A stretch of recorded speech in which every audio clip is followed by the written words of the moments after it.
Another grand historical episode, the emancipation of India from colonial rule, is often portrayed as though it involved a connection between religious belief and ethical outcomes. As with the heroic battle of Dr. King, the real story tends to show that something like the opposite is the case. After the critical weakening of the British Empire by the First World War, and most particularly after the notorious massacre of Indian protesters at the city of Amritsar in April 1919, it became apparent even to the then controllers of the subcontinent that rule from London would come to an end sooner rather than later. It was no longer a matter of if, but of when. Had this not been the case, a campaign of peaceful disobedience would have stood no chance. Thus, Mohandas K. Gandhi, sometimes known as the Mahatma, in respect for his standing as a Hindu elder, was in a sense pushing at an open door. There is no dishonour in that, but it is exactly his religious convictions that make his legacy a dubious rather than a saintly one. To state the matter shortly, he wanted India to revert to a village-dominated and primitive spiritual society.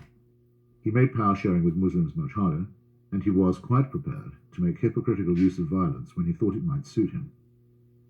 The whole question of Indian independence was interleaved with the question of unity. Would the former British Raj be reborn as the same country, with the same borders and territorial integrity, and yet still be called India? To this, a certain rugged faction of Muslims answered no. Under British rule, they had enjoyed some protection as a very large minority, not to say a privileged one, and they were not willing to exchange this state of affairs for becoming a large minority in a Hindu-dominated state. Thus, the sheer fact that the main force for independence, the Congress Party, was dominated by a conspicuous Hindu made conciliation very difficult. It could be argued, and indeed I would argue, that Muslim intransigence would have played a destructive role in any case. But the task of persuading ordinary Muslims to leave Congress and join with the partitionist Muslim League was made much easier by Gandhi's talk of Hinduism and by the long, ostentatious hours he spent in cultish practices and in tending his spinning wheel. This wheel, which still appears as the symbol on the Indian flag, was the emblem of Gandhi's rejection of modernity. He took to dressing in rags of his own manufacture and sandals, and to carrying a staff and expressing hostility to machinery and technology. He rhapsodized about the Indian village, where the millennial rhythms of animals and crops would determine how human life was lived. Millions of people would have mindlessly starved to death if his advice had been followed, and would have continued to worship cows, cleverly denominated by the priests as sacred, so that the poor ignorant people would not kill and eat their only capital during times of drought and famine. Gandhi deserves credit for his criticism of the inhuman Hindu system of caste, whereby lower orders of humanity were condemned to an ostracism and contempt that was in some ways even more absolute and cruel than slavery. But at just the moment when what India most needed was a modern secular nationalist leader, it got a fakir and a guru instead. The crux of this unwelcome realization came in 1941, when the Imperial Japanese Army had conquered Malaya and Burma and was on the frontiers of India itself. Believing, wrongly, that this spelled the end of the Raj, Gandhi chose this moment to boycott the political process and issue his notorious call for the British to quit India. He added that they should leave it to God or to anarchy, which in the circumstances would have meant much the same thing.